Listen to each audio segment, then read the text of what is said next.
now. One of the best positions for you guys to be in.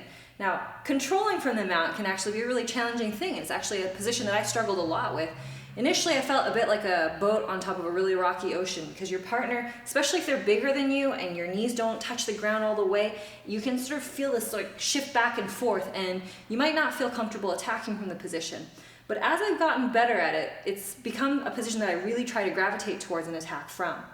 So the first two things. One, I can hold a lower mount, which is my hips are straddling my partner's hips, and from here, I have a little bit more freedom to attack with my hands, look for maybe an arm bar, start really looking to advance my position upwards.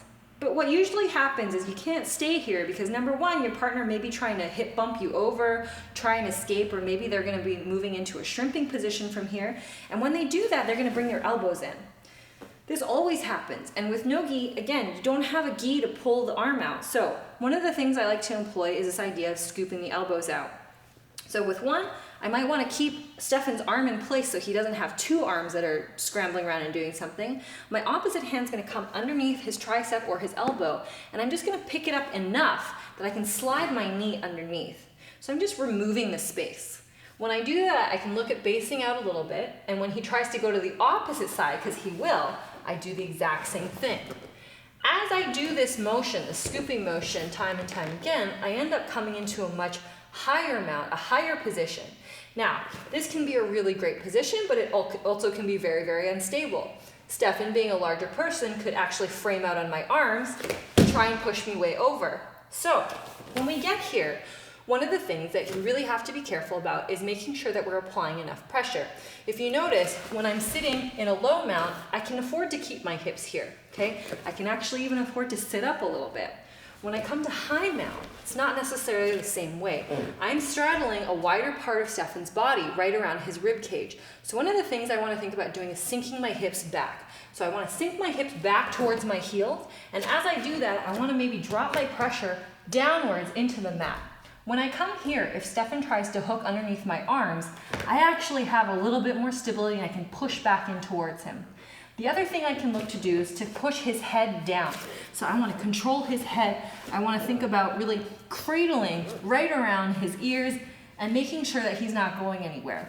Again, my hands are sometimes free because I might need to base. My partner may be trying to rock me back and forth, and I need to make sure that I don't lose this position, right? So I'm here. Maybe Stephan starts pushing down on my hips, and I'm just going to push down on his head, so I'm not going anywhere. This can start to be really frustrating for your partner. The final thing that I think makes a really big difference is something that's almost so subtle, like I didn't even realize I was doing it for a long time. Think about the fact that maybe you ate a really big heavy lunch, and I want to think about dropping some abdominal pressure right into my partner's chest. So a lot of you guys may be familiar with this idea of grapevining and doing this, right? When we get up into a higher mount, I don't have the ability to grapevine, but one of the things I can do is I can still apply pressure onto his chest by dropping my diaphragm or my abdominal cavity into his chest.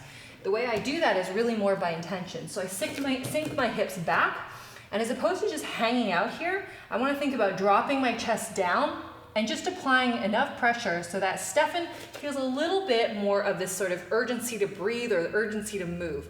What does that feel like for you on the bottom? I can definitely feel the increased pressure on my diaphragm.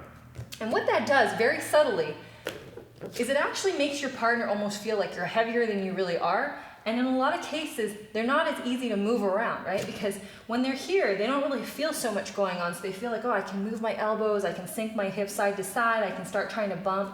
But as soon as you start dropping a little bit of pressure down onto them, they feel almost a little bit more, I don't know, claustrophobic or a lot tighter. It's a really subtle adjustment to think about dropping your belly or your abdominal cavity into your partner's chest, right? So Stephan's diaphragm is right about here, and the same type of pressure I want to be able to express by extending my belly is this feeling of almost I'm sinking into that soft part right underneath his rib cage, right? Down and a little bit up.